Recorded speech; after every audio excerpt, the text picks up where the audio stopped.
या जात नावाच्या रांडानं नुसता हैदोस घातलाय. माणूस माणूस राहिला नाही, त्याच्यातला सैतान मातलाय. माणसाने या जातीचा मिथ्या अहंकार जपलाय. या जातीमुळेच माणसातला प्रेम जिव्हाळा संपलाय.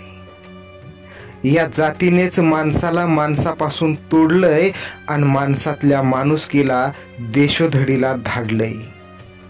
या जातीमुळेच माणूस माणसात राहिला नाही. जिथं तिथं जात पाहिली, मी माणूस पाहिला नाही.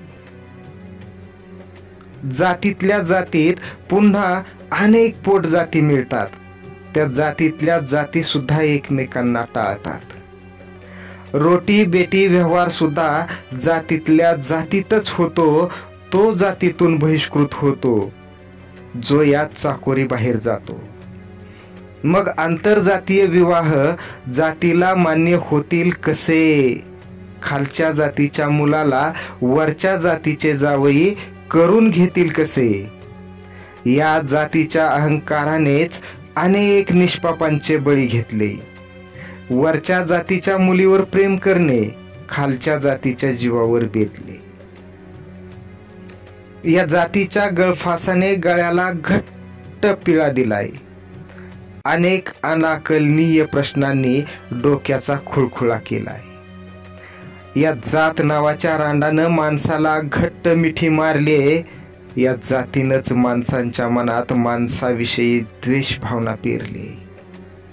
अनेक थोर महापुरुषांनी खूप प्रयत्न केलेत. इथे समता प्रस्थापित करण्यासाठी अनेकांनी लढे दिलेत.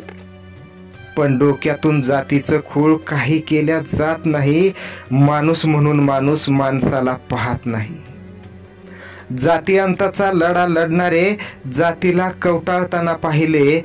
खोट्या नाट्या प्रतिष्ठेपायी माणसाच्या जीवाशी खेळताना पाहिले.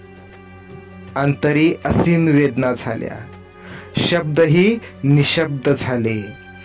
अंतरी असीम वेदना झाल्या, शब्दही निशब्द झाले. राग अनावर झाला आणि ओठातून निषेधाचे फक्त सूर आले. राग अनावर झाला आणि ओठातून निषेधाचे फक्त सूर आले.